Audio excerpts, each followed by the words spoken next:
We are going to be 10 billion by 2050. We are going to live on a planet 4 degrees hotter. We are going to have more mouths and less food. We are going to have less land and more pollution. But we crossed oceans and we defeated diseases. But we went to the moon and we blossomed the desert. Because we are innovators. We are farmers. We are makers. We are dreamers. And we are going to gather and discuss, create and inspire minds and souls. Because we are feeding our future.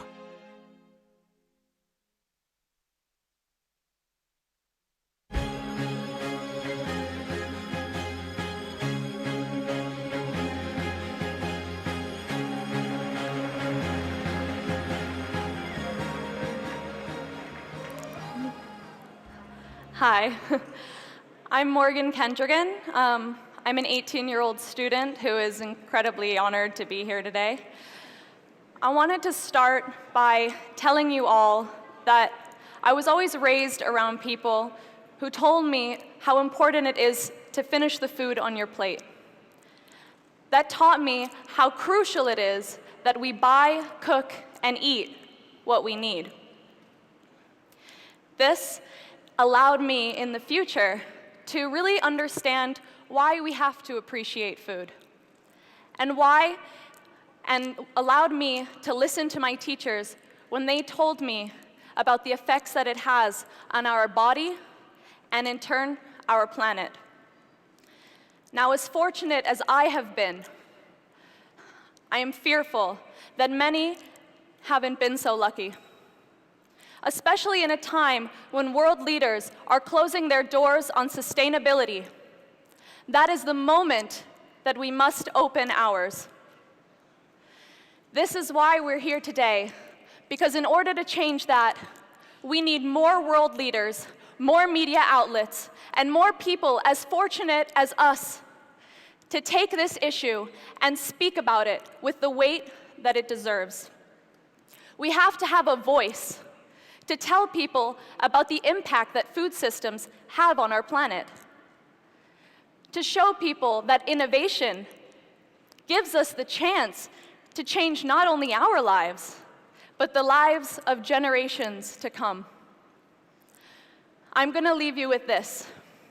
I urge you all to take what you learn every day, to spread that knowledge so that we can come back and we can create a dialogue for change that'll make the future better, and we'll do it together. Thank you.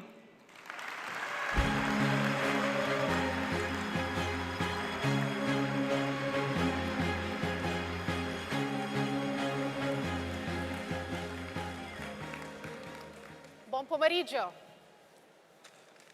Good afternoon. Good afternoon, ladies and gentlemen, distinguished guests. Welcome to the International Capital of Culture, Food, and Food Innovation. This summit goal is to identify and build future leaders. That's why we chose to open every conference at this summit with young people. This conference will provide an opportunity for them to share their views, their dreams, and together we will hear them and we can shape it. When farmers plant seeds in the ground, they know that their children will actually cultivate the trees exactly as their ancestor did before them, and their offspring will do after them, building a legacy for every generation to follow and to cherish. Once again, Milan is the capital of food and food innovation, thanks to Seeds and Ships, the Global Food Innovation Summit. Food security, new food production techniques, nutrition of the future, and the right to health, sustainable, and accessible food will be at the center of this summit and addressed during this conference. Ladies and gentlemen, now it's time to welcome our honored guests. As you know, we spoke earlier about legacy, a legacy we leave for our children, the values they inherit from all of us, and hopes we pass on to them.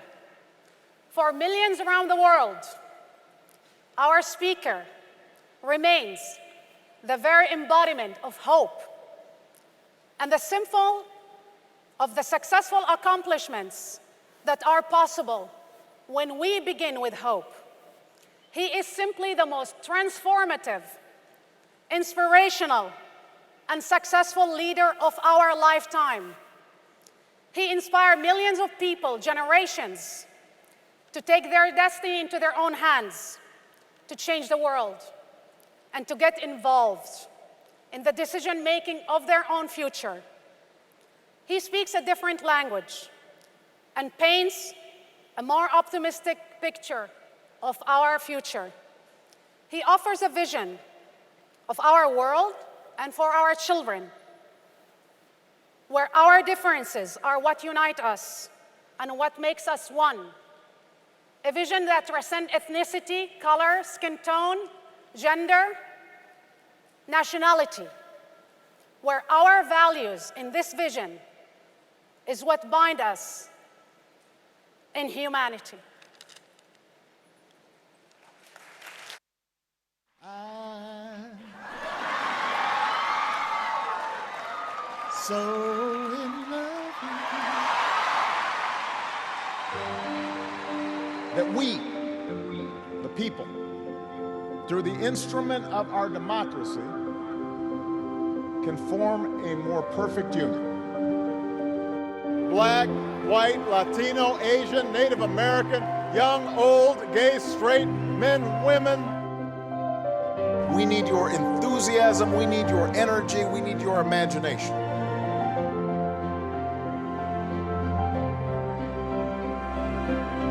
I, Barack Hussein Obama, do solemnly swear. I've never been more hopeful about our future. And I ask you to sustain that hope so long as we have the courage to keep reaching, to keep working, to keep fighting. I believe we can seize this future together. Yes, we can. Yes, we did. Yes, we can. Thank you. God bless you.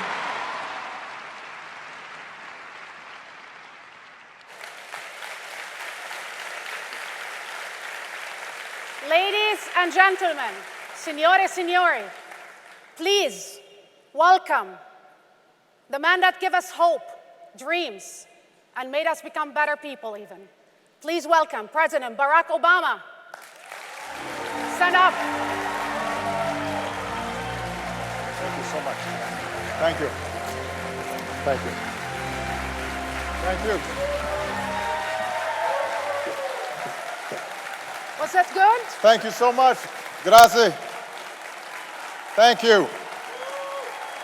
Thank you very much. Thank you.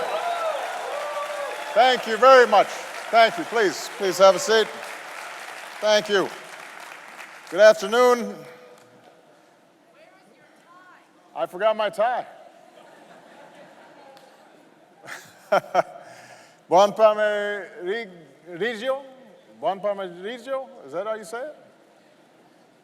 I want to say thank you to all of you, and in particular, I want to thank your mayor, Mayor Sala, for hosting us here today. I want to thank Marco and his team at Seeds and Chips.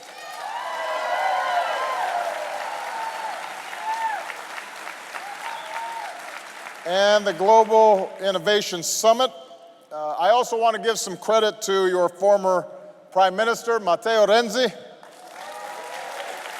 and your former mayor, Letizia Moratti, for their efforts in making the 2015 Milan Expo possible. And I want to acknowledge Ambassador Doug Hickey, who did great work for us at the United States Pavilion at the Expo. I want to thank Rula for the kind introduction and Morgan for the outstanding leadership that she is already showing. Now, let me first of all say that the last Obama that was here was Michelle Obama. And I know she is the bigger star, but she sends her greetings. I am very happy to be back in Italy. Years ago, before anybody knew who we were, Michelle and I took a trip through Tuscany, and it was one of the most romantic vacations we ever had. During our first term in the White House, we brought our girls to see the glories of Rome. 2 years ago, Michelle came here to Milan, and I promise you that we're going to be coming to Italy a lot in the years to come.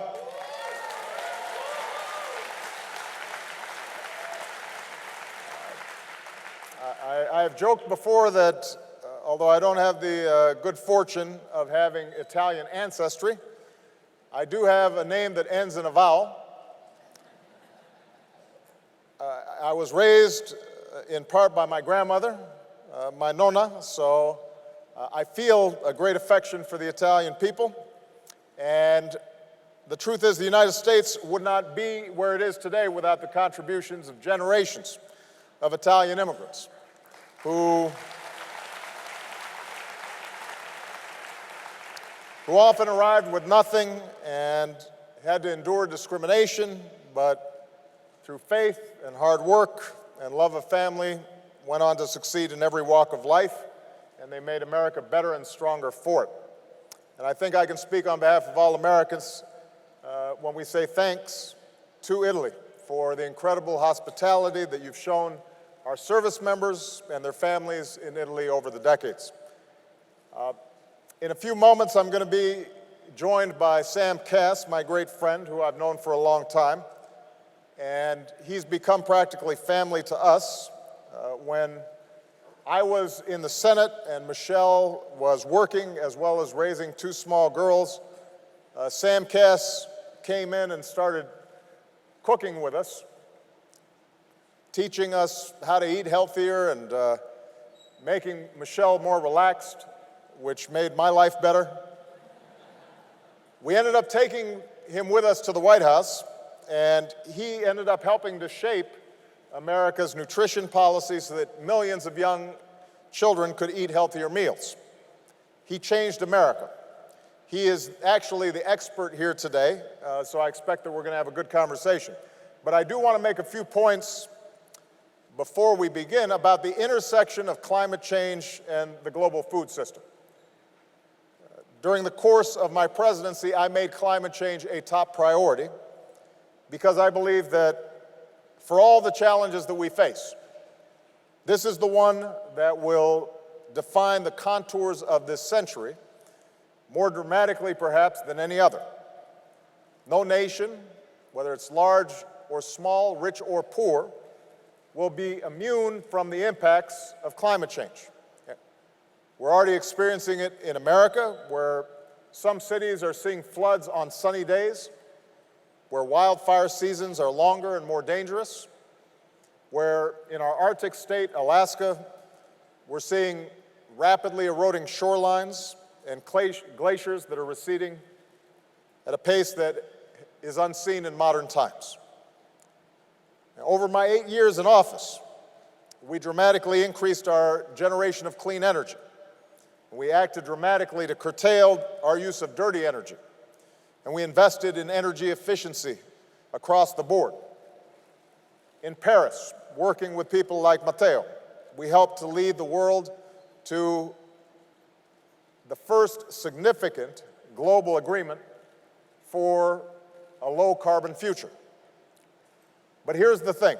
Even if every country somehow puts the brakes on the emissions that exist today, climate change would still have an impact on our world for years to come. Our changing climate is already making it more difficult to produce food. We've already seen shrinking yields and spiking food prices that, in some cases, are leading to political instability. And when most of the world's poor work in agriculture, the stark imbalances that we've worked so hard to close between developed and developing countries will be even tougher to close. The costs will be borne by people in poor nations that are least equipped to handle it. In fact, some of the refugee flows into Europe originate not only from conflict, but also from places where there are food shortages that will get far worse as climate change continues. So, if we don't take the action necessary to slow and ultimately stop these trends, the migration that has put such a burden on Europe already will just continue to get worse. Now, the good news is that there are steps we can take that will make a difference. In the United States, we have been able to bring our emissions down even as we grow our economy.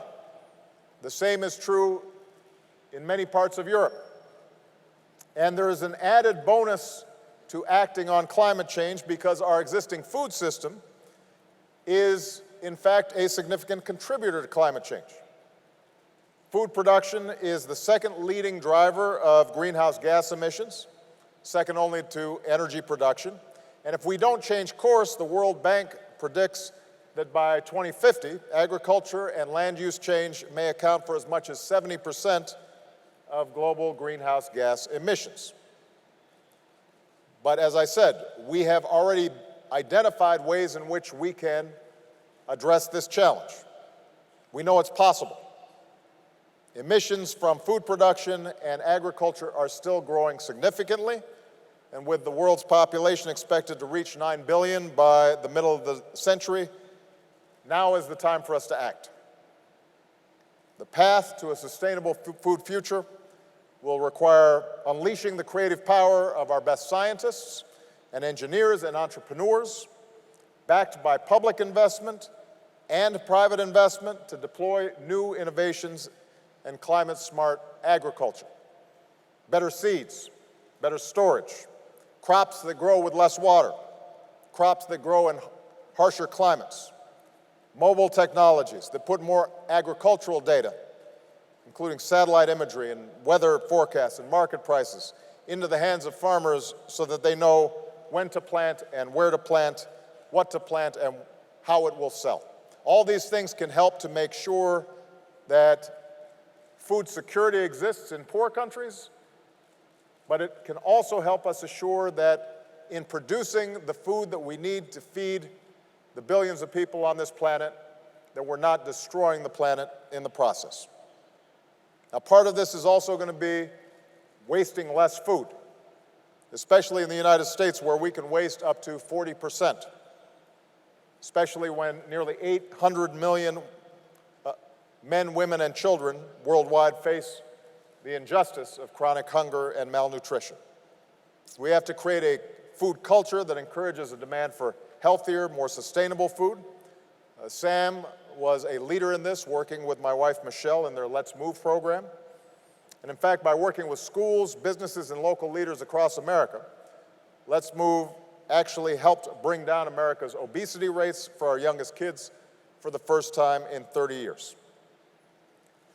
In fact, making sure people have healthy food to eat alleviates a lot of the medical costs that we're seeing increasing in the advanced world. And if we are able to reduce our healthcare costs, that in turn will put the ability for us to divert those resources into further relieving poverty in many parts of the world.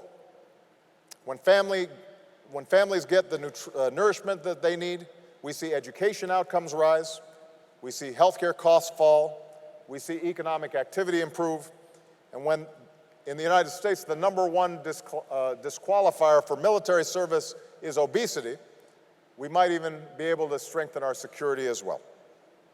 So the good news is that because of the work of many of you, the innovations that you are already investing in, we're starting to see a better way to feed a growing planet, combat hunger and malnutrition, put healthy food on the table, save our environment. And none of this is impossible. We can look at the successes that we've already made.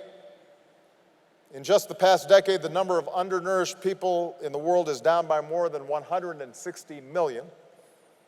You think about the achievements of the Green Revolution, which put hundreds of millions of people out of poverty. If you look at microfinance, an area where my mother devoted herself in developing nations, rural poor have been empowered.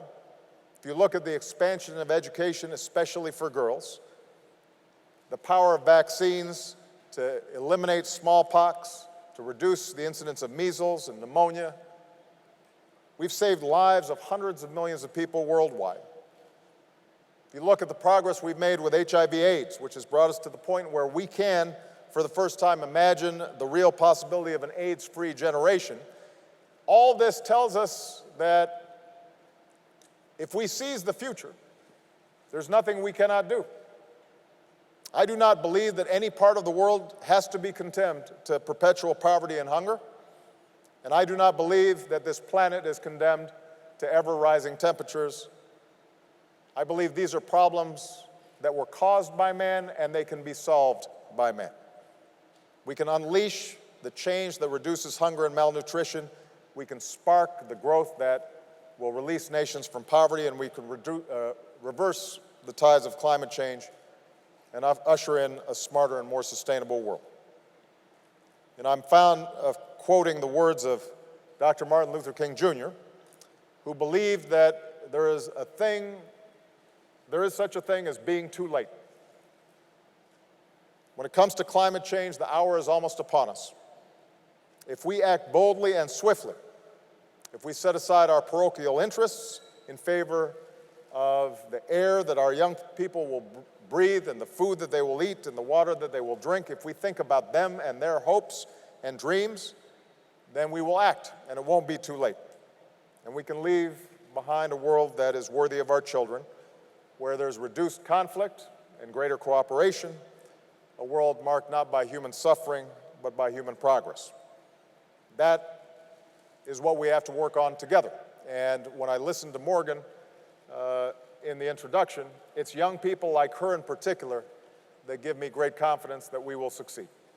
So with that, what I'd like to do now is to start our conversation, and I want to introduce to you a great friend, a very good chef, although I have to say that he admits that in Milan he may not be the best chef, that there are better chefs in the audience here today. Mr. Sam Kess, please welcome Mr. Sam Kess.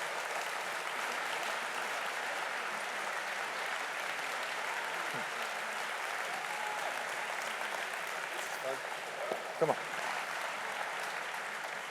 Ok. State tutti bene? Sì? Bravo. Okay. That's all the Italian he knows. That's it. After that, it's only curse words, so it gets, I can say no more. How's it going? It's good. Yeah, how's life after the presidency? What have you been doing? I assume you're doing like a little housework, fixing like the doorknobs and doing a little painting or something? It is true that I'm not living in the White House anymore. I actually am enjoying being in my own house. I have been fighting Michelle to get more closet space. Good luck with that. Yes. I have been trying to figure out how the coffee maker works. But, you know, most of my time has been spent, I'm writing my third book, and we're spending a lot of time on building our next phase of work, which will involve what we're calling the Obama Presidential Center. Our goal is to set up the premier institution in the United States, but also to work with other countries to train the next generation of leadership for activism. Because when I was president, wherever I'd go, I would always meet with young people.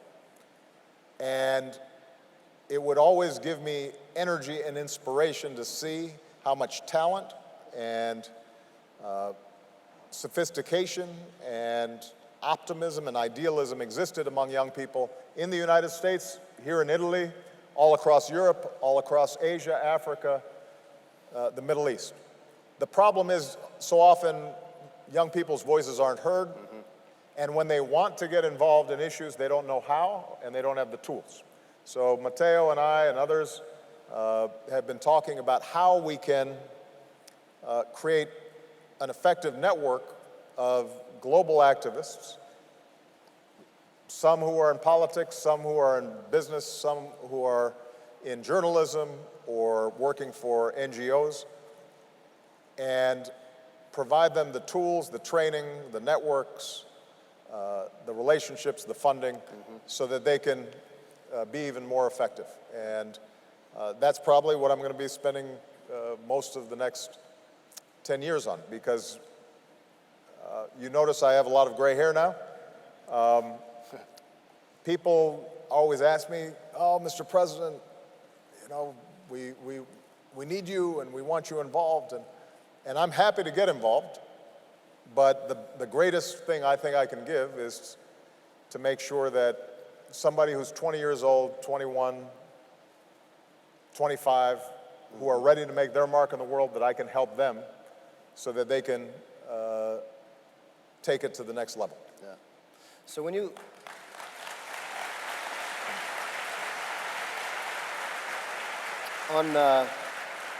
so focusing on leadership, when you look back at your trajectory, at what point did you see yourself as a leader? And was there a moment that really helped you turn a corner and sort of identify yourself in that light? Because so much, as you talk about, the solutions are going to be dependent upon the next generation. So what was that experience to you? Like, what put you on that path? Well, the truth is, when I was young, I gave my mother a lot of headaches. I wasn't always the best student. I wasn't always the most responsible young person. It wasn't until I got to college that I think I began to think about many of the broader issues that the world was facing. But I think the moment for me in which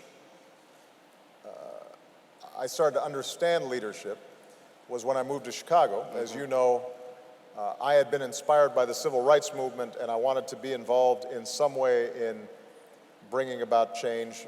I got a job working with low-income communities in Chicago, and what I learned was that the mark of a good leader is somebody who is able to empower other people. So often we think of leadership as somebody at the top who is ordering other people around. But it turns out that, for me at least, what made me understand leadership was when I could see somebody who thought they didn't have a voice, thought they didn't have influence or didn't have power, and teach them how they could speak up on the things that were affecting their lives. Right. And when we think about issues like food security or climate change, ultimately politicians can help guide policy, but the energy to bring about change is going to come from what people do every day. It's going to come from parents who are concerned about the kind of impact that climate change may have on their children. It's going to come from enlightened business people who say, how can we use less energy or waste less resources in producing the products that we're making? Yeah. It's millions of decisions that are being made individually that end up having as much impact as anything, and that's certainly true in our democracies. People have a tendency to blame politicians when things don't work. But as I always tell people, you get the politicians you deserve. And if you don't vote and if you don't participate and if you don't pay attention, then you'll get policies that don't reflect your interests. That's right. Democracy is messy, but it works. So just looking back a little bit, you know, I remember on the campaign, you'd be on the road constantly. You'd come home for like one meal a week, see the girls, and then back out you went, down 30 points. Nobody was, you know, really listening, that you were just starting to get traction. You feel like the same guy to me. How do you look back on that guy back then? Because obviously, so much has changed. You've been through so much. How do you look back on yourself then? You know, well, you've known me for, what, 20 years now? Something like that.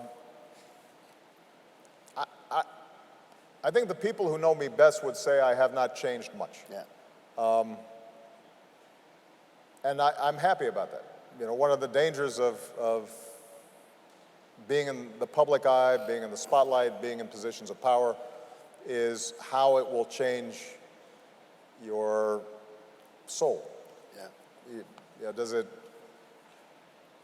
give you, in America we have an expression, it gives you an attitude. I don't know what the equivalent is in the United States, or in Italy, but you know, that you start believing your own hype.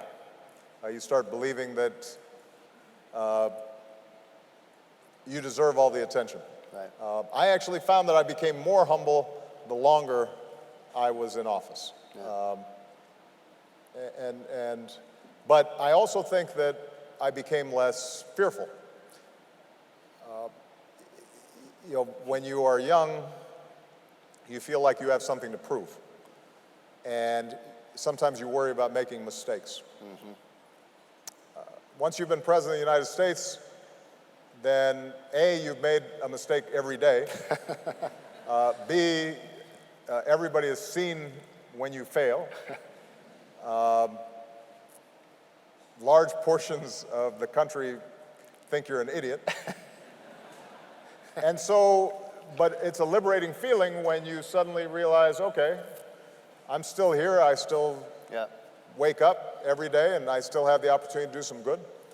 So that as time went on, I think I got rid of some of the anxieties that come with youth. Yeah. You know. Yeah. Makes sense. Yeah. Great answer.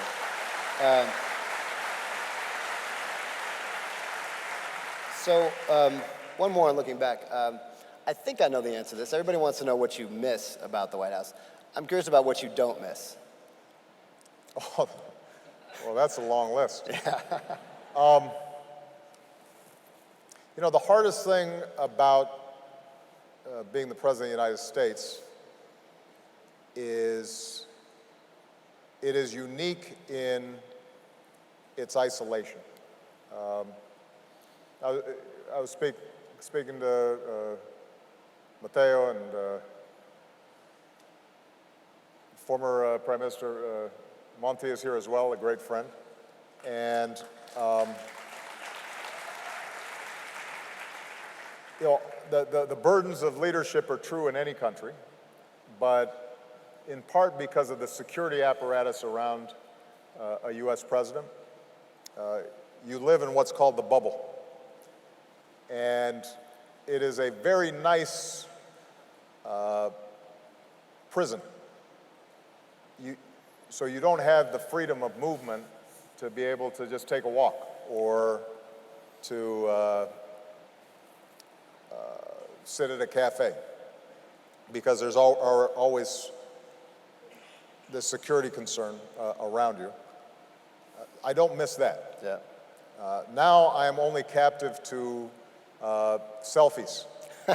So, Which is a serious prison. Which is almost as bad. I mean, I can walk anywhere as long as I'm willing to take a selfie every 2 steps. Yeah.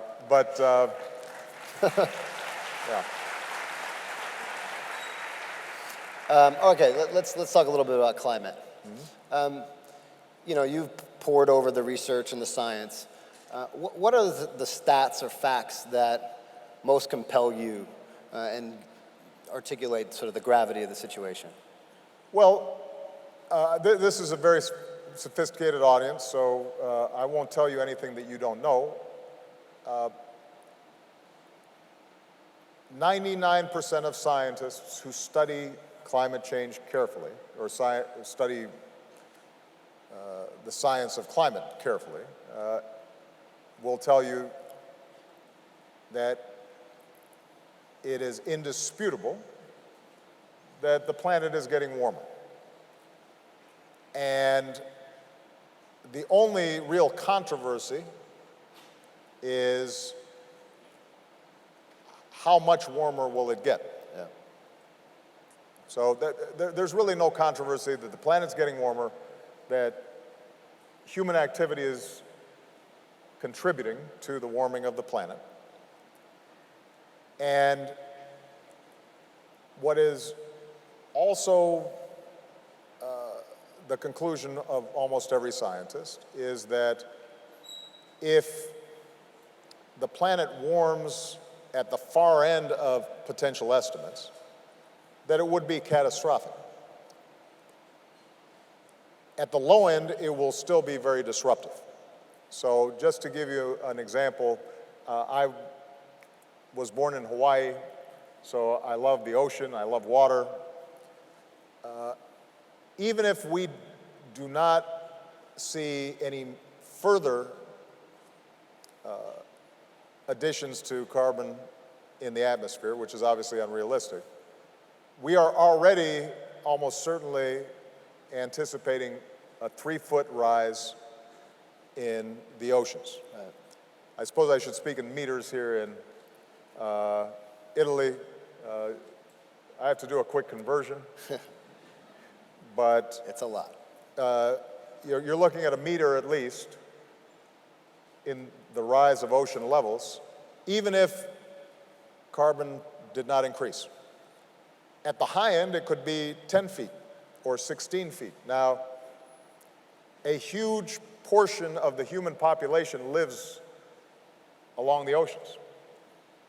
And so some of the world's major cities are along oceans.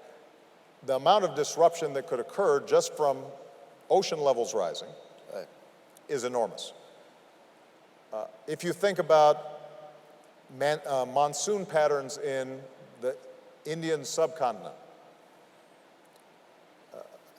maybe 500 million people rely on traditional rain patterns in those areas. If those rain patterns change, then you could see hundreds of millions of people who suddenly find themselves unable to feed themselves because they're already at subsistence levels. And the amount of migration, the number of refugees that could be resulting from something like that would be unprecedented in human history. Right. So it is almost certain that we will have some disruptions. The key for us now is to try to make sure that we keep those disruptions at the lower end of the estimates so that we can adapt to them. Right. And if the oceans go up 3 feet and temperatures go up a degree or 2, then we can manage. If not, then what we can anticipate is not only real threats to food security, but also increases in conflict as a consequence of scarcity, greater refugee and migration patterns. The strains that it's placed on the political system here in Europe, I think, would be just the beginning of the kinds of problems that we would see. And so this is something that we're going to have to take bold action on. The good news is that technology is actually moving in some ways faster than we had anticipated. Now, we're going to have some time to talk about food security because obviously there's a food conference, but just to give you a sense of how much progress we're making on the energy front, during my presidency, in part because of investments that we made. The United States increased its production of wind power threefold, by 3 times. We increased the production of solar power by 10 times. Wow. And the unit costs for electricity and power production using renewable energy and clean energy is now almost comparable to the costs of dirtier fuels like oil and gas. Now, there's still storage issues involved, Right. so it's a less reliable Right. system. We haven't built out the infrastructure yet, but it's moving in that direction. Right. And the key for us is just to take some basic smart steps that don't require us to reduce our standard of living. And although it will require us to divert some resources to new technologies rather than old technologies, which means we're creating new jobs in these sectors rather than just hanging on to some of the old jobs that exist. It is possible for us to make real progress, steady progress, over the next 20 years. At some point, we'll still need some big technological breakthroughs in order to discover new, completely new ways of producing energy. But if we buy ourselves the 20 or 30 years that we need, then human innovation, I think, will deliver what we need. Yeah. So COP21 was, the agreement in Paris was an unprecedented moment of collective action globally. Never anything like that's happened in the world. Are you optimistic that it's going to succeed? Do you think this was really the turning point? Do you think we'll look back and see this as a turning point where the world got serious and really solved this problem? I think the key to the Paris Agreement is not that it solved climate change. The agreement did not set high enough standards to completely solve the problem of climate change, but what it did was put together the architecture, the mechanism where each year each country could progressively do more to reduce its carbon emissions. And as technology improved, you would steadily see a reduction in greenhouse gases. Now, I think it is important that big countries that are big emitters, like the United States and China, as well as Europe, we have to lead the way. Yeah. Because the challenge for climate change has always been that the emerging countries, poorer countries with large populations, they look and they say, those of you in the West, you developed yourselves using dirty energy, and now you are very wealthy, and each person in your country has this huge carbon footprint. Right. You all have big cars, and you have air conditioning, and you have electricity, and you lose all these electronics, and you are eating steaks every day. Right. And now you want to tell us that we should not develop because we need to save the planet. That's not fair. Right. And so what we've said is everybody has to do something. Right. But you are right that countries like the United States have to show leadership. Right. And the key to getting the Paris Agreement was the deal that I was able to make with President Xi, where China, the largest emerging country, and the United States, the largest advanced country, the two largest carbon emitters, came together and said, we're going to do something now. Yeah. That takes away the excuse for everybody else Right. who may not want to do something. Yeah. That's going to require, though, continuing leadership on all of our parts. Nobody can sit on the sidelines if we want to deal with this issue in an effective way. I'm just going to take this. Yes. I'm going to take this moment just because I can to just thank you for your leadership, because I don't think people saw a lot of the leadership that President Obama did to get this done the COP21 agreement literally would not have happened if it weren't for your leadership. So thank you so much for all that you did.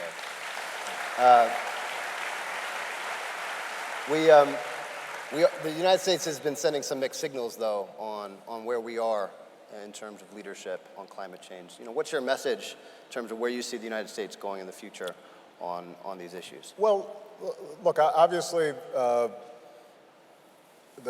current administration has differences with my administration in terms of energy policy. And that's part of what happens in democracy. Right. You know, so there will be a useful debate that takes place in America. The good news is that in part because of what we did over the last 8 years, the private sector has already made a determination that our future is in clean energy. Investments are already moving into clean energy.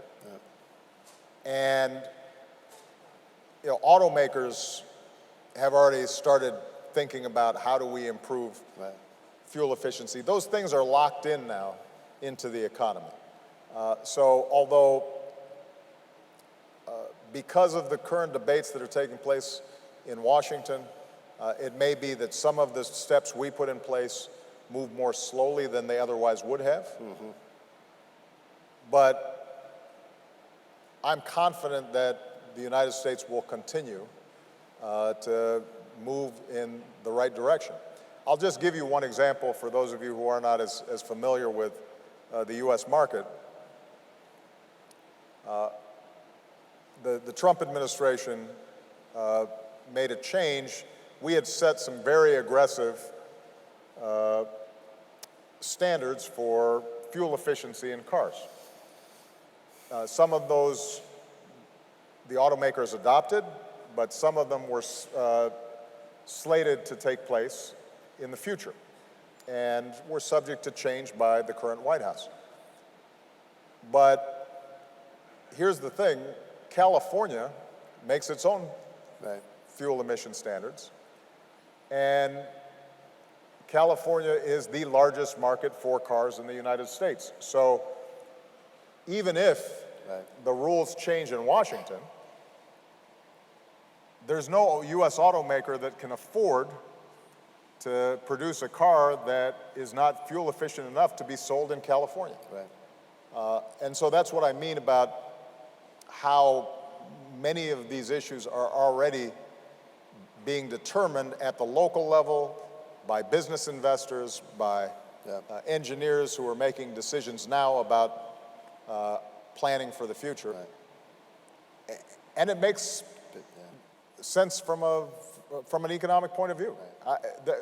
There should be no company on earth that wants to waste energy because energy costs money.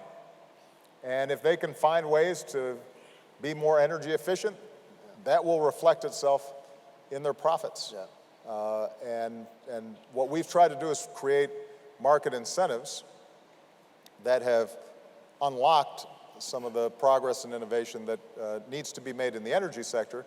And now, obviously, what this conference is representing is the same opportunity in the food sector.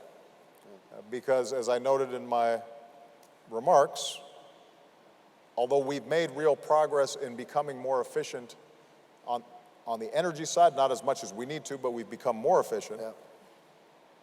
We are actually seeing a continuing increase in the emissions that are coming out of the agricultural sector. Yeah. And a lot of that has to do with changing diets around the world. As people want to increase meat consumption, that in turn is spiking the growth of greenhouse emissions coming out of the agricultural sector. This offers a huge opportunity for entrepreneurs, businesses, scientists, thought leaders to make progress in an area where we have not made as much progress as we can. So let's talk about that for a second. So when I look at the food system, it's fundamentally it's one of the most inefficient systems of the great human systems, right? We're depleting our soil, and our water tables, our aquifers globally are running very low, the two big foundation of how we eat. It's the second leading cause of greenhouse gas emissions, as you discussed, which is making it harder for us to grow food. We're wasting a third globally of what we produce. In terms of resources, that's just incomprehensible amount of inefficient. You could never imagine like a gas company wasting a third of what they're pulling out of the ground, right? And the outcomes we're getting, on the one hand, say in the United States, for example, a third of our children on track to have diabetes. It's the #1 cause of preventable death and disease is related to food.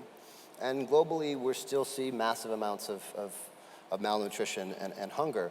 So that for me just says giant inefficiencies that we can solve for. So we'll get to a few of those pieces. But I was at COP21 trying to get food to be a little in food and agriculture to have a lot of voice.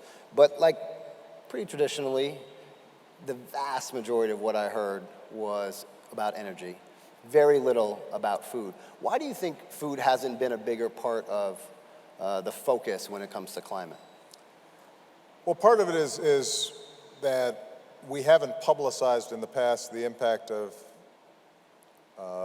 food production on greenhouse gas emissions. So I think people naturally understand that big smokestacks have pollution in them, and they understand air pollution, and so they can easily make the connection between energy production and the idea of greenhouse gases. People aren't as familiar with the impact of cows, right, and methane. I mean, that's unless you're a farmer, and then you know what takes place there. So some of it is just lack of knowledge in the general public. Now, keep in mind, it took a long time to educate people around climate change, and we still have a lot of work to do. So part of it is education. Part of it is that food is a very emotional issue, especially here in Milan, right? I mean, food's important. I should point out that before I came here, I actually went to see Da Vinci's The Last Supper. So even in our religion and in our art, food is important. And so, because food is so close to us and is part of our families and it's part of what we do every single day, people, I think, are more resistant to the idea of government or bureaucrats telling us how to eat, what to eat, how to grow, et cetera, right? So some of it is, I think, that resistance. The truth is that the agricultural communities in every country are very strong politically. Historically, in the United States, the one area where Democrats and Republicans agree is on the Agriculture Committee, because they usually come from agricultural states, and they're very good at joining across party lines to protect the interests of food producers. So if you combine all those things with the fact that the system is so uneven, there are countries that just need more food and need more calories, and there are countries where there's a glut of food. It makes for a difficult political dynamic in us being able to shape rational policy. Now, having said that, I think that this is an area where we are starting to see some progress. In the United States, through our agricultural department, one of the things that we tried to do is to work with farmers to think about how they could produce the same amounts of food more efficiently with fewer greenhouse gas emissions. And what I've always said is that if you want to make progress in this area, you have to take into account the interests of the producers themselves. Because farmers work hard. I don't care what country they're from. It's hard work. And especially if you have small farms, family farms, they feel that they're always just a step away from losing the farm. Yeah. Obviously, a large portion of agriculture is dominated by large agribusiness, but I think that to the extent that you can show small and medium-sized farmers ways to do things better that will save them money or at least doesn't cost them money, they're happy to adopt some of these new processes and new systems. But if what they see is that you are putting the environmental issues as a priority over their economic interests, then they'll resist. Right. And that's true in advanced countries. It's also true in poor countries. You know, my father's from Kenya. The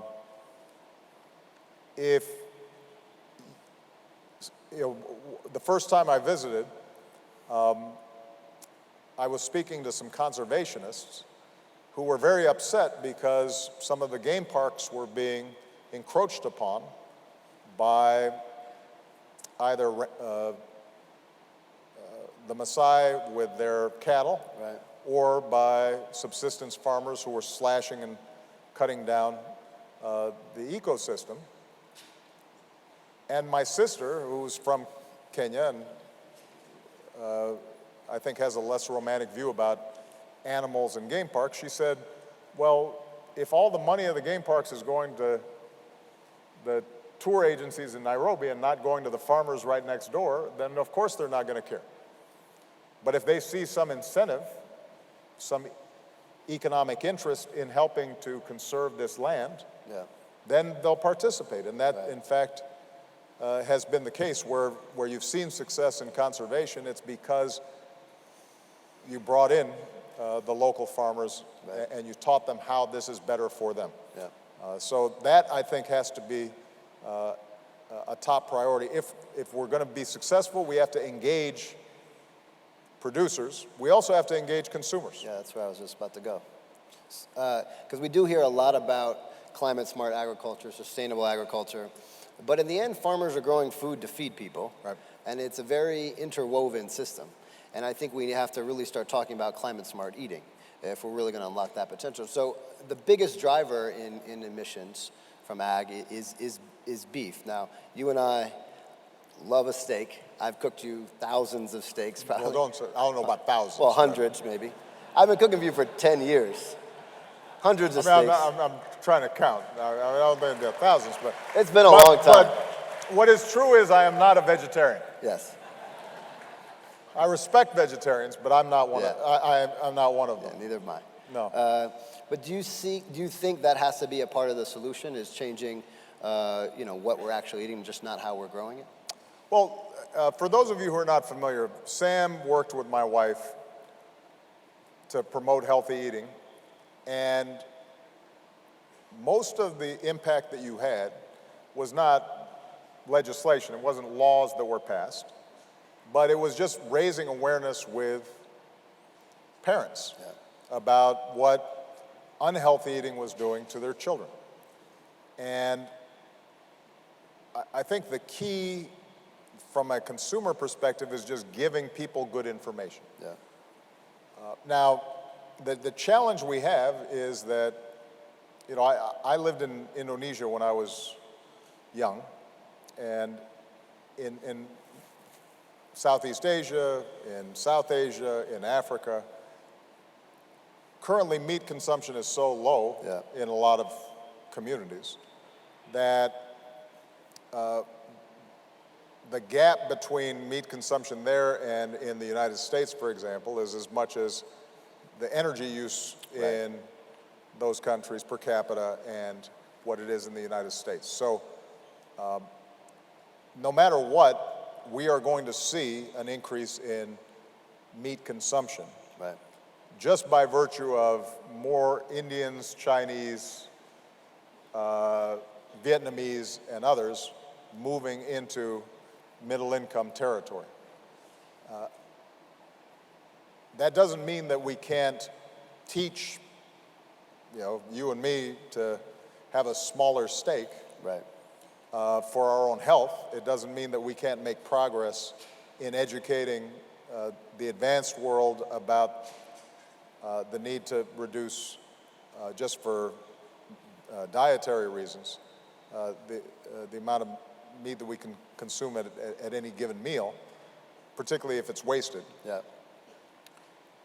But what it does mean is that we're also going to have to find ways to produce protein Right. in a more efficient way, and that's where some of the technologies that come in Yeah.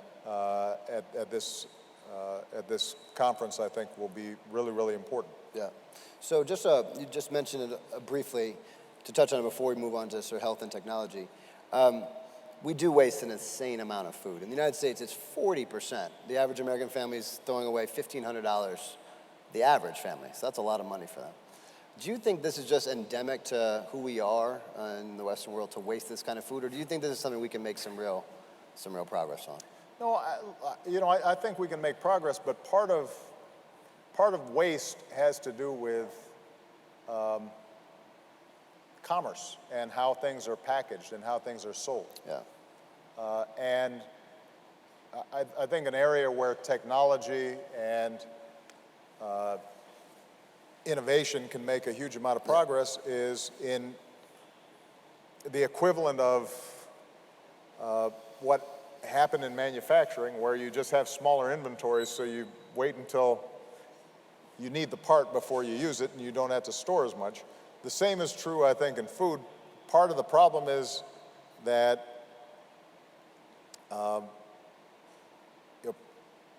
people don't feel as if they have the time or the ability to buy the right size of a meal every single day, so they get prepackaged stuff that gets cooked in bulk, or it comes in a certain Right. volume. And one of the things that I think is really interesting is when you have fresh food, you're less likely to waste it because it doesn't last as long. You buy it on the day that you're going to eat it, and you use it, and you know what you want. Yeah. And so we're seeing businesses in the United States, at least, try to come up with efficient, smart ways in which people can have the convenience Right. of fast food, Yeah. but the the food health. being healthier, and Yeah. as a consequence, less food is wasted. On the health side, I'm starting to see a real convergence of food and healthcare and medicine. And I think the future is something like you're diagnosed as a pre-diabetic, the doctor writes you a prescription for the right foods that you need, and insurance covers that because that's pennies to the dollar. Do you see that same thing happening? Obviously, healthcare was a big part of your work in the White House. How important is healthier eating and food in the longer-term solution to health and wellness and healthcare costs? Well, what we know is that a huge percentage, maybe 30% of overall increases in healthcare spending in the United States is because of obesity-related disease. Yeah. So this is not just billions of dollars, this is tens, hundreds of billions of dollars that we are spending, and U.S. companies are spending because we don't have a government-based healthcare system, that they're wasting essentially because people are getting sick from preventable diseases. So the more we can do to educate people on healthy eating, just like no longer smoking, and I say that as somebody who's a former smoker. Michelle beat me over the head for years until I finally stopped.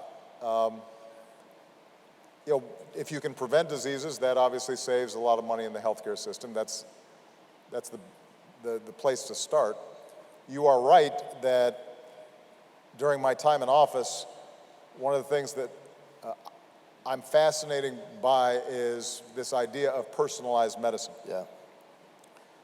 Because of us cracking the human genome, We are at the very early stages of a revolution in medicine where instead of everybody taking the same pill for a disease, we're going to be able to identify that actually you need this particular pill with this particular dose, and what I need is going to be different than what you need. Yeah. We're going to be able to anticipate what kinds of tendencies you have, what diseases are you prone to. Yeah. We're more likely to find that certain foods, for example, trigger certain problems for certain people. Yeah. The easiest example is allergies, Yeah. where one of my daughters has a peanut allergy,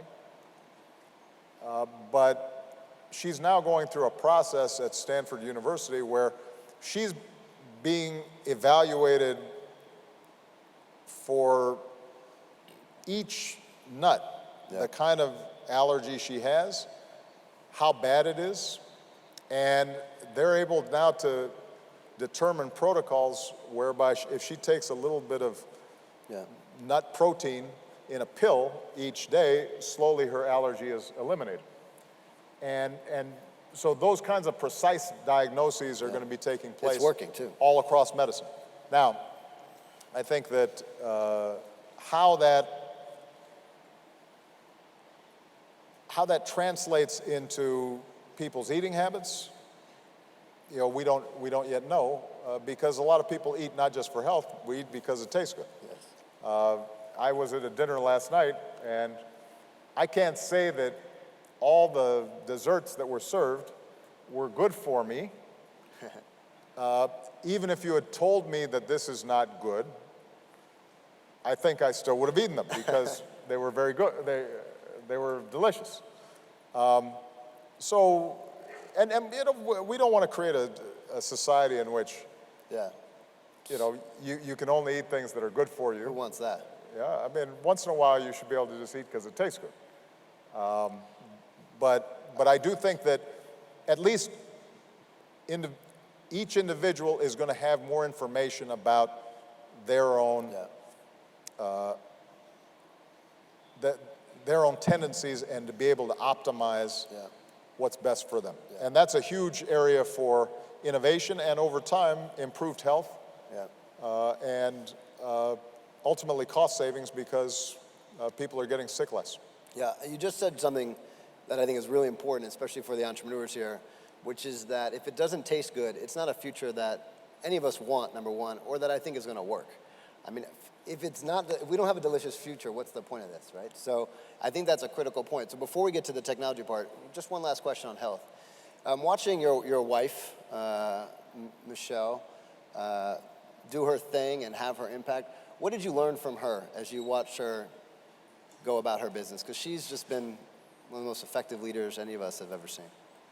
Well, I think that Michelle's success was because she came at the problem as a parent rather than a policymaker. And she had a very good sense of how a mother thinks about feeding her children. Right. And she wants to make sure her children are healthy, but she also knows that she's busy, and she knew that she needed something that was quick and convenient and that the girls actually would eat. Challenge right there. And so I think she came at it from a very practical perspective. And I guess that goes to the point you were making earlier about food and that you just re-emphasized. People want joy from food. Yeah.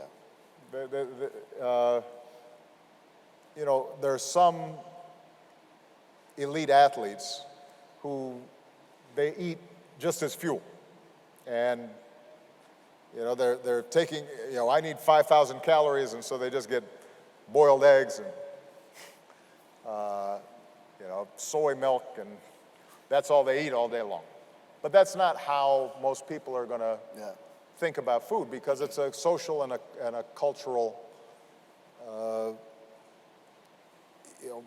glue that we depend on. So that, I think Michelle's strength was thinking in those practical terms. Yeah. And I think in the area of food in particular, maybe more than energy, it is important to attract people with something positive rather than try to penalize them with something negative. Yeah.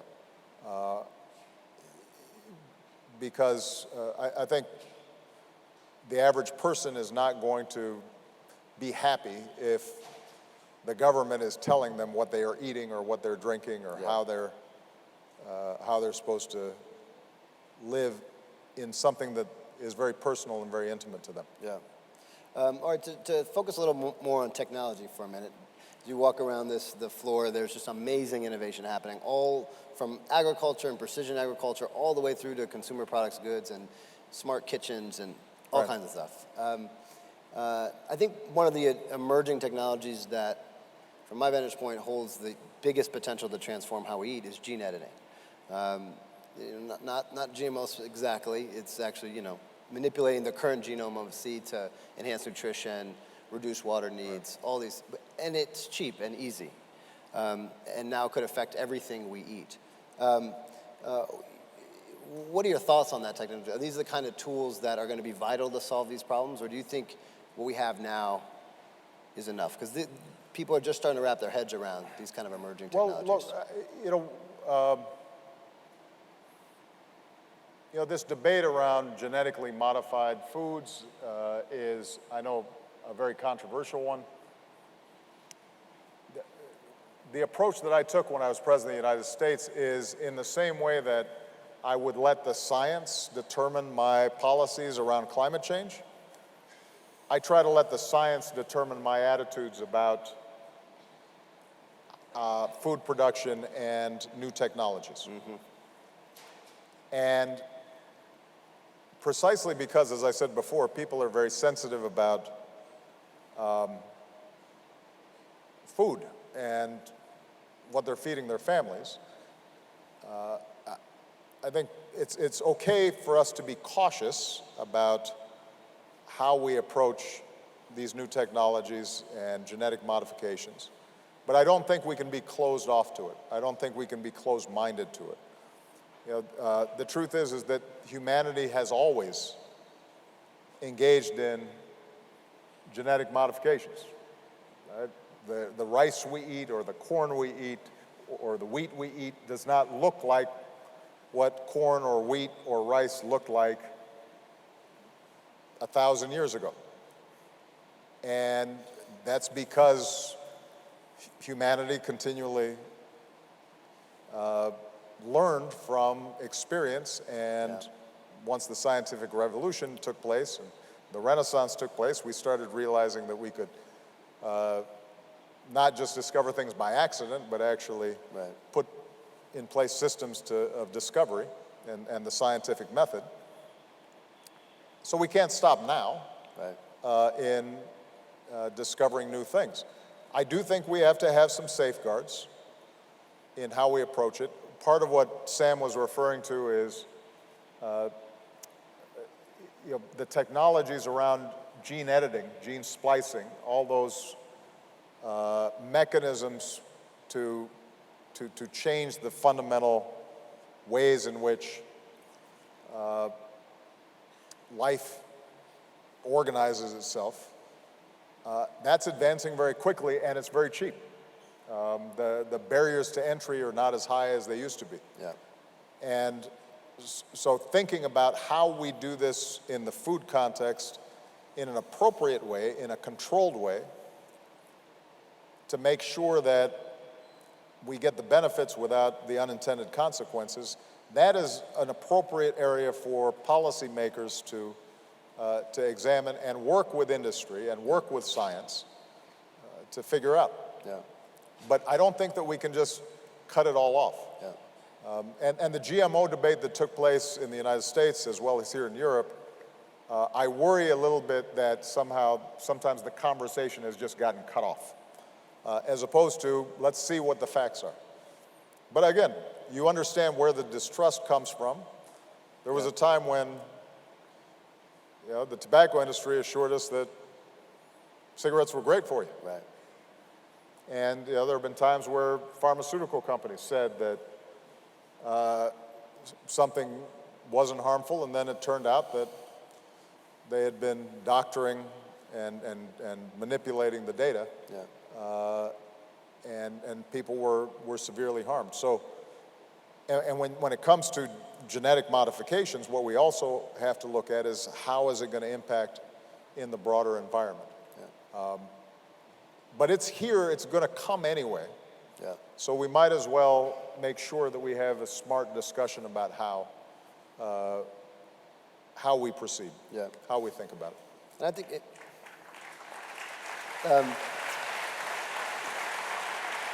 part of the reason why unhealthy food is cheaper than healthier food is all the innovation and investment in research for decades, right? Which has led to huge efficiencies and increased yields per acre, where in fruits and vegetables, it's pennies compared. The other, I think, big transformation was the mechanization of the farm, particularly for large commodity crops. Now you can plant thousands of acres, water them, and harvest them, and there doesn't have to be a farmer anywhere near that. And those technologies really are still at its infancy. I mean, they're going to get better and better. As we start to see possibilities to bring those technologies to fruits and vegetables, for example, which right now are very labor intensive, meaning a lot of people are employed to do that. That's why the prices are higher. How do you, and this is a tension that's playing out throughout our entire society, where technology is just replacing jobs. How do you balance those in your thinking? How should we be thinking about jobs and then efficiencies around health and wellness for fruit and vegetables? Well, let me divide up the question. First of all, in everything we've been talking about today, the issue of inequality, both within countries and between countries, is absolutely critical. If we do not pay attention to the increasing inequality that exists, and that technology and globalization is accelerating, then there will be a backlash and a resistance to technology and change and globalization because people will feel left behind. And that is true across the board. If people feel as if they don't have control over their lives, their children don't have a good future, then they will resist efforts to deal with climate change, because right now I'm concerned about feeding my child. It's a luxury to worry about climate change. You have to be able to have enough to eat before you start worrying about what's going to happen to the planet 30 years from now. When it comes to healthcare, what we just described about personalized medicine,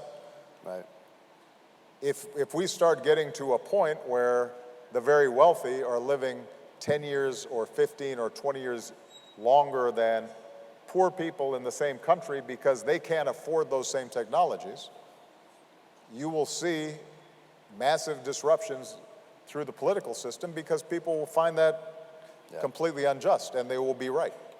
So we can't ignore making sure that everybody has some ability to access the wonders of this new world. So that's point number one. Point number two is that technology across the board is making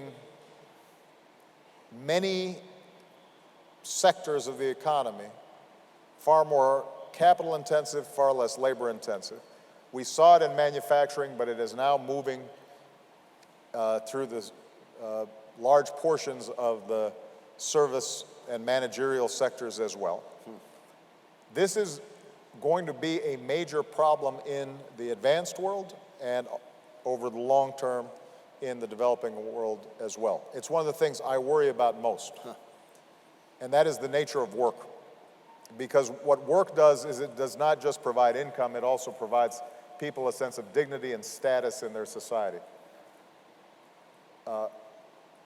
I'm certain that in many countries in the Middle East, for example, or in South Asia, part of the problem that leads to radicalization and conflict and terrorism is if you have just large numbers of unemployed young men, even if they have enough to eat but they have nothing to do, then that lack of meaning and purpose will channel itself in unhealthy ways. So this is something that we're all going to have to worry about. One of the debates, the best example that we've been using recently in this discussion is the whole issue of a driverless car. Now, driverless cars are coming. The technologies are here. It's eventually the regulatory barriers are going to break down. And the truth is that we can create a system of driverless cars that are safer, result in fewer accidents, are more fuel efficient, so the energy savings in the transportation sector are massive, are more convenient. But in the United States alone, there are 3 million people or 4 million people who make good livings just driving. And where are they going to work if suddenly trucking, buses, all this no longer needs a driver? We have to anticipate those things now. But I guess my point is that when it comes to how that applies to the sector, the food sector, as it is in the United States, only 2% of people are involved in agriculture anyway. So I don't think that the displacements in agriculture are going to be massive. We'll have to deal with, particular communities or particular types of agricultural workers who may need different experiences or different training in order to find new jobs. But this is a much bigger concern in the economy as a whole. And my guess is that ultimately what is going to happen is that everybody's going to have to work a little bit less and we're going to have to spread work more. But that's going to require a reorganization of the social compact.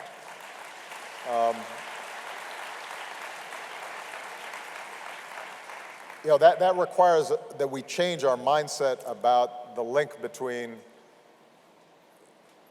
work, income, the value of people in the teaching profession or in healthcare or certain things that cannot be done by AI or a robot.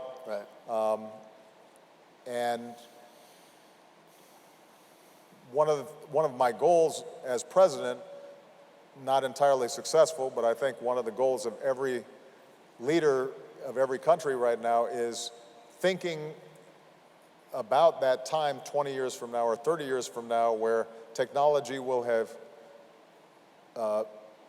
eliminated entire sectors of the economy. How do we prepare for that, and how do we start creating, or at least having a conversation in our society about making sure that work and opportunities are spread and that everybody has the chance to live a good and fulfilling life, rather than having a few people who are working 80 or 90 hours a week and making enormous incomes, and then a large portion of redundant workers that that increasingly have a difficult time supporting families. That's not a sustainable mechanism for democracy and a healthy society. One last technology question, a couple final questions. Privacy is just a giant concern. I know a lot of the businesses that are here innovating are founded on data collection. Personalized medicine is really understanding the data of people. And I think the more data and understanding we have, the better services we're going to be able to provide. Right. How should we as young entrepreneurs or investors be thinking about the tension between protecting people's privacy, but also using that kind of information to transform people's health for the better, transform their food, and so on? Well, one of the biggest struggles that I had during my presidency was trying to just keep the policy up to speed with the changes that were happening in cyber computing, social media. It's moving so fast, and laws just don't move as fast as the technology is moving. Yeah. The amount of power that now resides in private companies that are collecting data is enormous. Yeah. And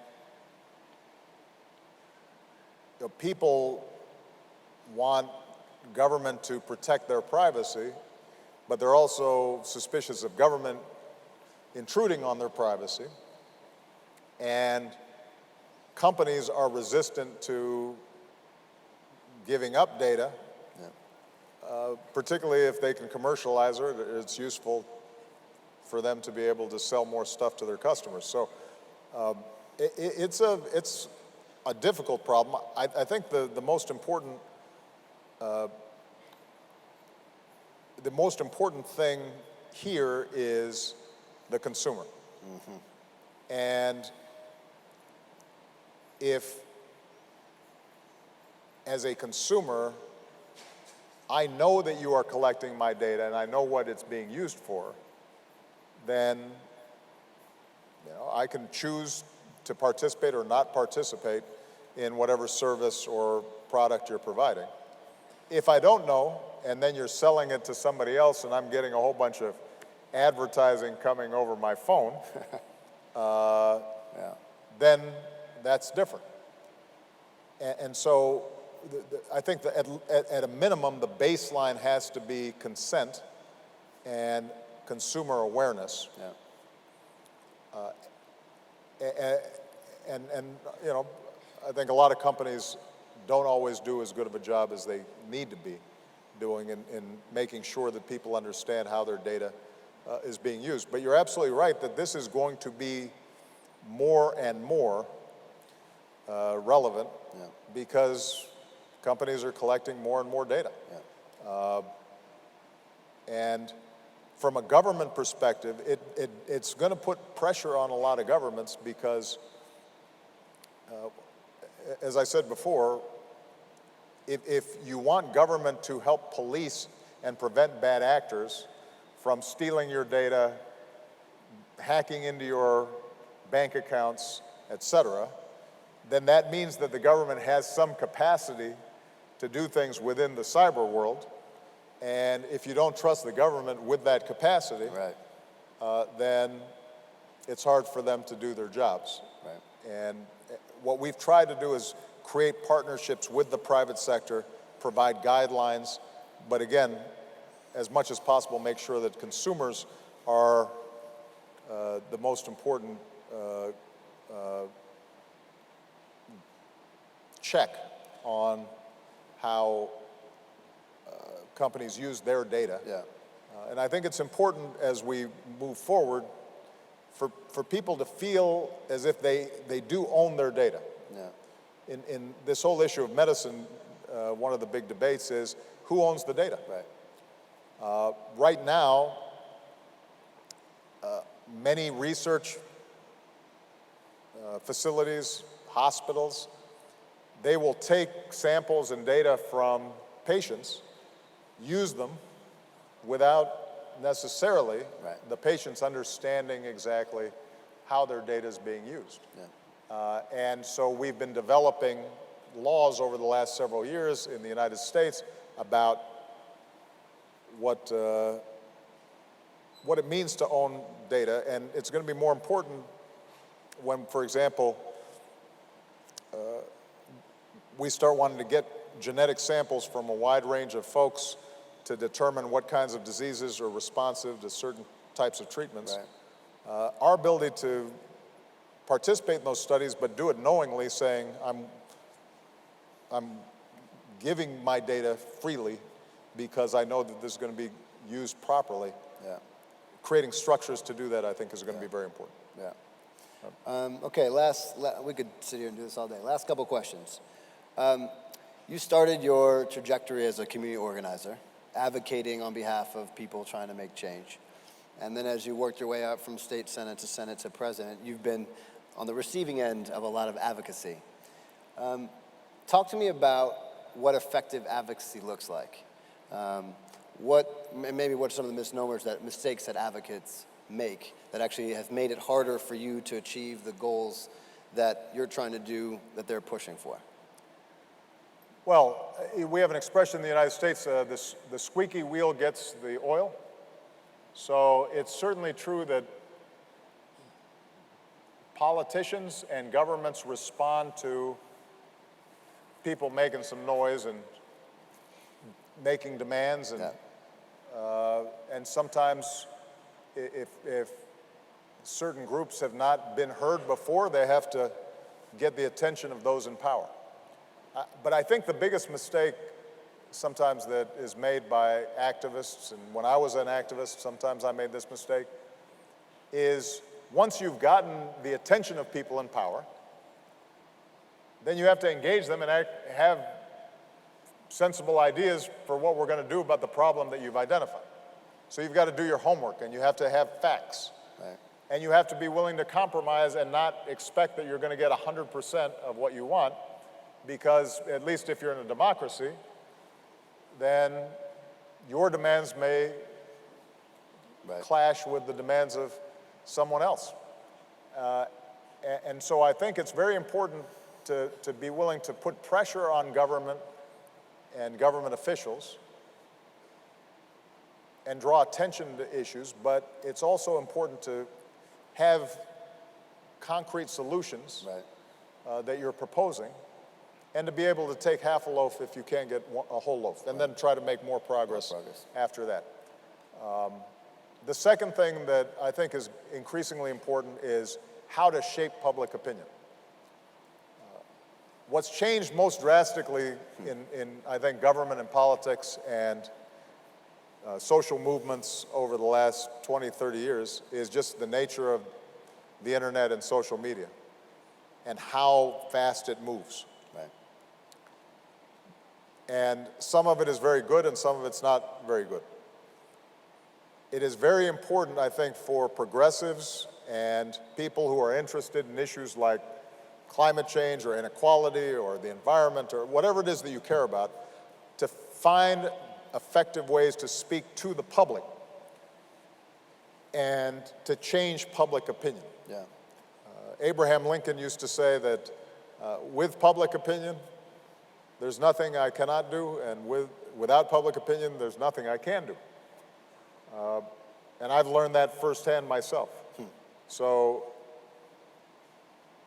shaping public opinion in this internet age, finding ways in particular to speak to young people who are getting all their information off a phone and will not, sit down and read a 50-page report. You may have 2 minutes to get your message across, or 5 minutes, and they may be more interested in a video than they are in reading a text. And you being able to create a strong, truthful, powerful message that leads them to action, I think that's going to be something that I'm going to be spending a lot of time thinking about. It was important in my campaigns. I would not have gotten elected without harnessing the power of the internet back in 2008. But what we were doing back then compared to what's happening now, it was like we were using the telegraph. It's like the Stone Age. It's like, we were beating a drum. But I think a lot of the keys to that is how you tell your story, right? I mean, a lot of times we try to advocate only facts and cerebrally. As opposed to emotions. But talking to people's hearts is really the way I've found to be most effective in getting people to change. I completely agree with that. Okay, when being in government for 6 years, serving with you and the First Lady, I actually, although immense power, you actually feel all the constraints of government and how, particularly on issues of food, and this is a private endeavor. Right. Farmers are business people, truckers are business people, and down the line. And what is the role for the private sector? And when you see the young entrepreneurs coming, what's different about them? And do you see a change in that mentality from a business perspective? Well, look, I think, as I said at the beginning of my remarks, young people are more conscious today, they're more innovative, they're more entrepreneurial. Because they're more skeptical of government and politics, Matteo and I are exceptions. It seems as if a lot of people think, that's a dirty business, I don't want to go into it. Who wants to be criticized and attacked all the time? And so I think you're seeing a lot of people who want to change the world think maybe going into business or a non-profit organization is the better way to do it. I think we need good contributions from all these sectors. If I were an entrepreneur today, trying to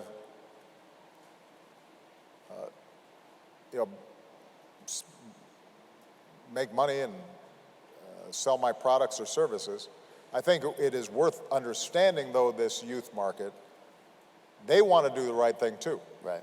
So if they find out that what you're selling isn't good for the environment, or what you're selling is not good for people, or if they hear that you do not treat your workers well and do not pay them a decent wage and don't provide decent benefits, that can affect your brand. And so part of what's changed is the nature of the entrepreneurs themselves, who may be more socially conscious coming into their business. Right.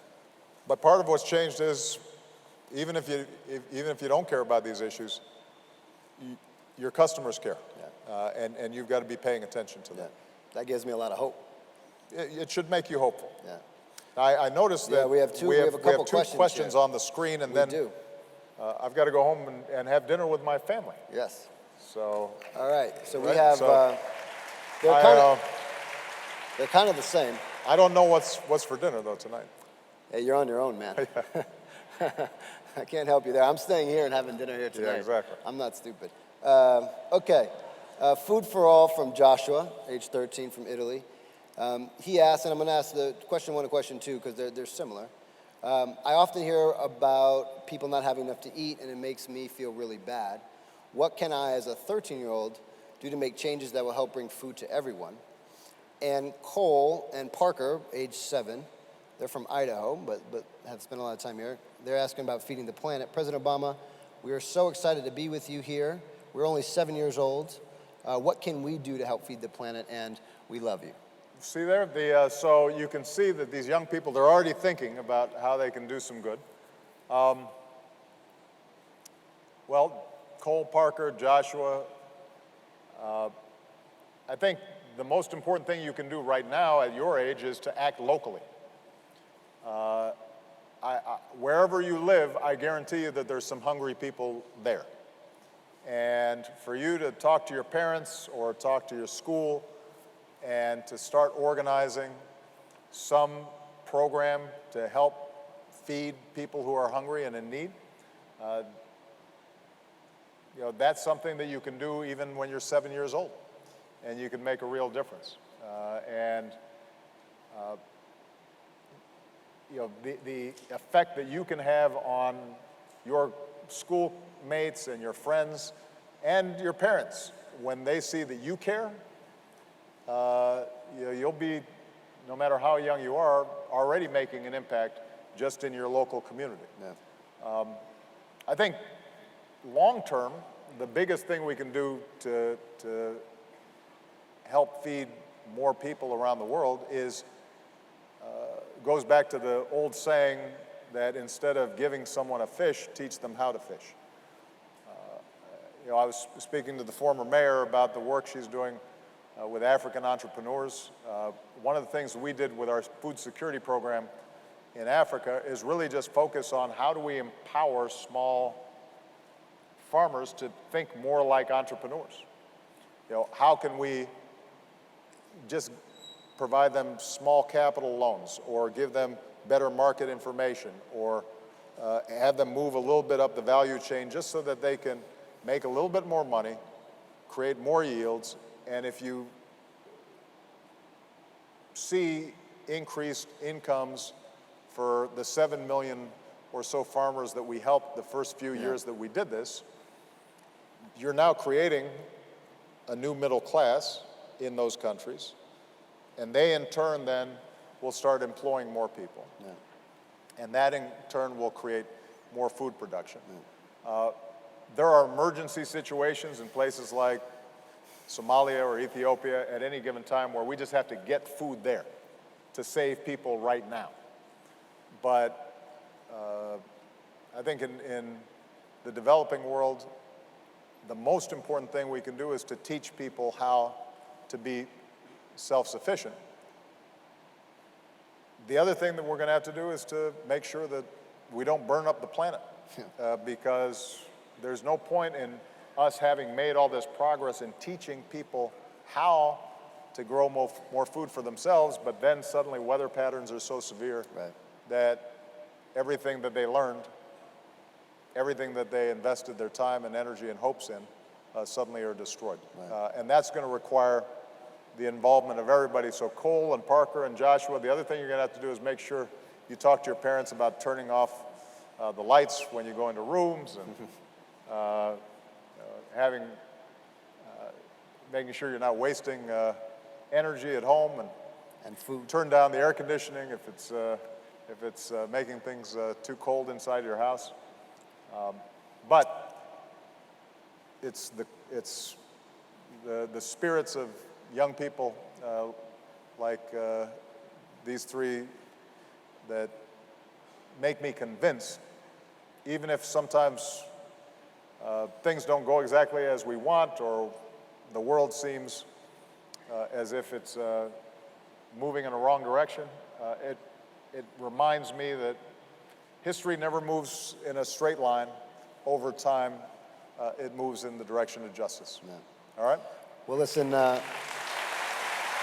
thank you for joining us. It means a lot to me and everybody who cares about this. Thank you, President Obama. Good. Yeah, it's awesome. Thank you. All right? Yeah. Thank you very much. Thank you, Milan. Thank you, Milano. Gracias. Yeah, you can come. Thank you. I don't. This one?